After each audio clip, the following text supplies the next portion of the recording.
Welcome back everyone, it's your boy D-Rec, and today I'm going to be talking about the meta game from Bushiroad Springfest 2019, White Plains, New York. If you guys were there, I definitely didn't get a chance to see you, but if you guys got to saw me walking around with my camera looking like an idiot, that'd be pretty cool. If you guys end up enjoying today's video, be sure to leave a like and click the subscribe button to see more content from me going forward. Going into the metagame analysis, I'm going to start with standard and then move my way into premium. So starting with standard top 8, we've got 6 Bermuda Triangle, 5 Neo Nectar, 4 Shadows, 2 Murakumo, 2 Royals, 1 OTT, 1 Angel Feather, 1 Great Nature, 1 Ezel, and then 1 Kagero. Now, for this breakdown, Bermuda Triangle, of course, is showing that it's very, very, very oppressive. 3/4 of the decks in top 8 were Bermuda Triangle. And then you've got 5 Neo Nectar, which is just a slightly worse version of Bermuda Triangle, with the added benefit that it doesn't use as much hand, so no surprise there. 4 Shadows, still a really strong deck. 2 Murakumo, this is really fallen off since BT is released, simply because BT is just that much stronger and doesn't rely so heavily on the Vanguard to be rewritten over and over again like other decks do. So it gets around Kumo's hard control aspect that way, and that's kind of why you're seeing less and less of it over time. 2 Royals, of course, deck's still really solid, but not to the same extent as Shadows. Then 1 OTT, 1 Angel Feather, 1 Great Nature, 1 Ezel, and 1 Kagero. So you've got 10 different decks in top 8. So it's still pretty diverse, but take note, it's still a team event. So almost every team had 1 Bermuda Triangle deck in it, which lets you know it's still a really strong deck. It took up the majority of decks in top 8. But aside from that, it's a pretty standard lineup for the most part. A lot of really strong contenders still, and I'm not super surprised at what I saw. I would have been more surprised if I saw like a Rogue Grand Blue deck, or if I had seen Nubatama make their way in there, because Nubatama has been like in and out simply because of their really strong matchup with BT and Neos. More so Neos than BT, but the more I see Neos pop up, the more I think that I'm going to see a Nubatama list sneak its way in, just because it has the best hard matchup against those 2 decks. But that's pretty much it. For the winning team, we had Neos, Bermuda Triangle, and Great Nature. So congratulations to the winning team. And then congratulations again to my friends Kyle, Dwayne, and Thomas for being the runner-ups in 2nd place. And then again to Andre, Lee, and Ryan, also friends of mine from Tabletop Shop, for making 4th place at the same event for Standard. So really cool to see that a bunch of my friends got to make their way into top 8. Really happy that they got to do it and really represent Connecticut that way. And I'll be seeing you guys soon at Tabletop Shop.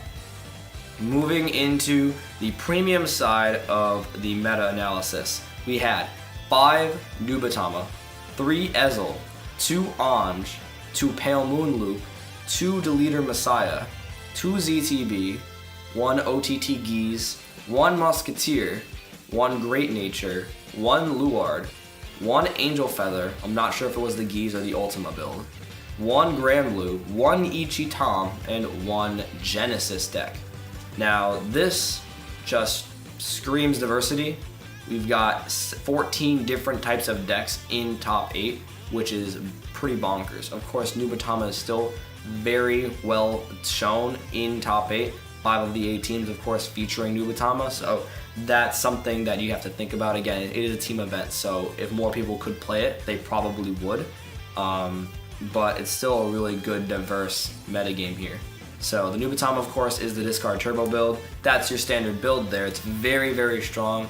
I wouldn't go as far as to call it oppressive, but it definitely could use some nerfing a little bit. It is showing a lot of representation, but it might be a bit too soon to do that. We've got the ban list coming up on the 1st of June, so hopefully we'll see some changes with that list.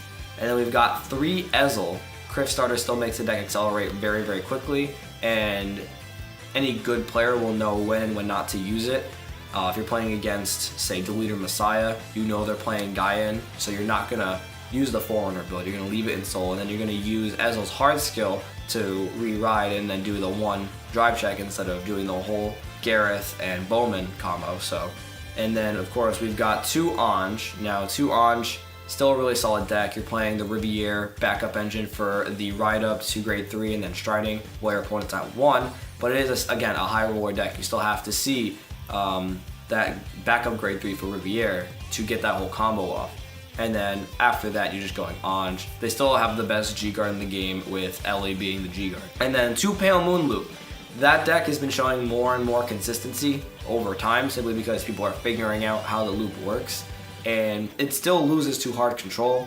Kagura will still beat it, of course, because it'll just kill the attacker that makes the loop happen. If you're playing against Messiahs or Chaos, you lock down their side columns so that they can't have a booster, and then you're fine. But it's still a really solid contender if you play against a deck that's just pound for pound aggro like Ezel, or something that doesn't do as much during the defense. And then you've got the 2 Deleter Messiah, again another solid deck. Delete, and then you go into Messiah plays with, say, Integral, and then you've got other things on top of that that make the deck very aggressive and strong. Then 2 ZTB, again, it's the standard ZTB deck, so you're looking at just mainly ZTB stuff from GBT 14 and earlier, and then some added triggers from the Answer of Truth. But the rest of the lineup is pretty much standard, of course.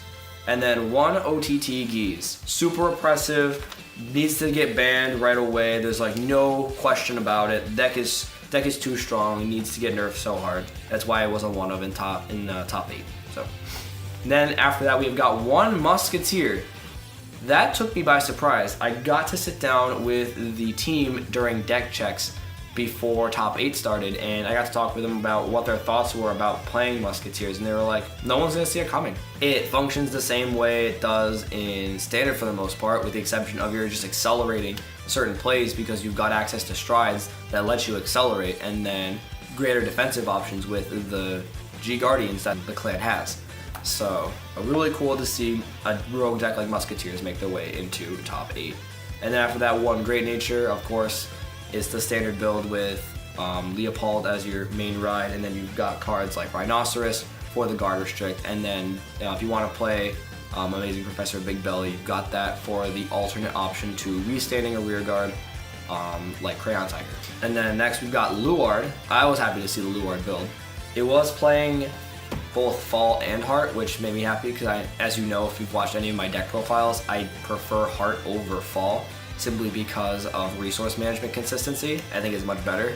But there are some added benefits to Fall. The retire option's kind of nice for the hard, just like the poke at the 1 rear guard. But aside from that, it's really only good for just spot checking. I don't really see it as much better with the added benefit that it's a continuous for the free stride versus Luard's standard thing where you have to be there at the beginning of the ride phase to get it. So it is whatever. I do appreciate that Luard did make it. It was playing a really weird grade 2 and grade 0 lineup. For grade 2s, it was playing 4 copies of the Fadla promo that is essentially the same as the grade 3, which took me way aback because it slows the deck down and puts it in a more control-y aspect. You're doing a lot more hand building and board control than you are doing aggro plays with, say, Dagda. It wasn't playing as many Dagda. It played 1 Slaptail, and then it played 2 copies of Leofail, the grade 2 foil from the trial deck. So again, we're seeing a lot of hard control and hand building and hand resource management than we are seeing aggressive plays. Of course, the grade 1 lineup is still pretty standard, of course. And then for triggers, 9 critical, 3 draw, 4 heal. No stand triggers whatsoever. It did get knocked out in top 8, but still really happy to see that it made it. Then next up, we've got 1 Angel Feather. I'm not sure if it was the Geese or the Ultima, which I said earlier. Either way, those are still really solid builds for Angel Feather.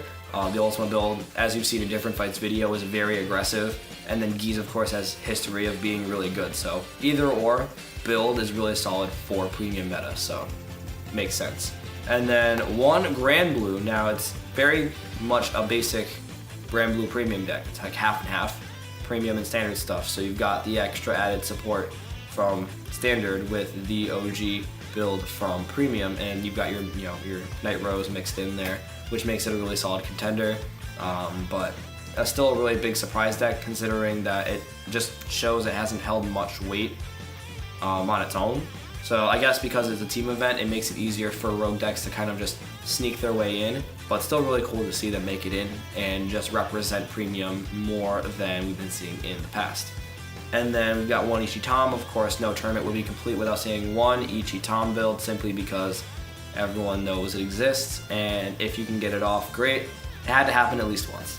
And then the one Genesis deck, big surprise, because it was in the runner-up team in finals. No one thought that anything aside from Wiseman Loop would be good. The Genesis build was pure Regalia.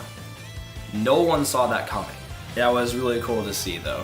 I wasn't expecting anything but Wiseman to be in there, and that was a hard showcase of what's good and what's playable in Premium. Again, there are 14 different types of decks in the event, in top 8, out of 129 teams. And then, of course, for Standard, we had 269 teams, so just shy of 800 total players there, which was really cool to see. And then our champion team for Premium was playing Ezel, Anj, and Pale Moon Loop. So congrats to those guys. Of course, you'll probably see the pictures up on Facebook from Bushiroad USA. And yeah, so that is pretty much it for this metagame analysis. Again, if you guys did enjoy the video, be sure to leave a like and click the subscribe button if you want to see more content from me. I will be posting more content going forward now that I have more access and time to play and record and just meet up with some of my friends at local. So I will see you guys in the next video. Peace out.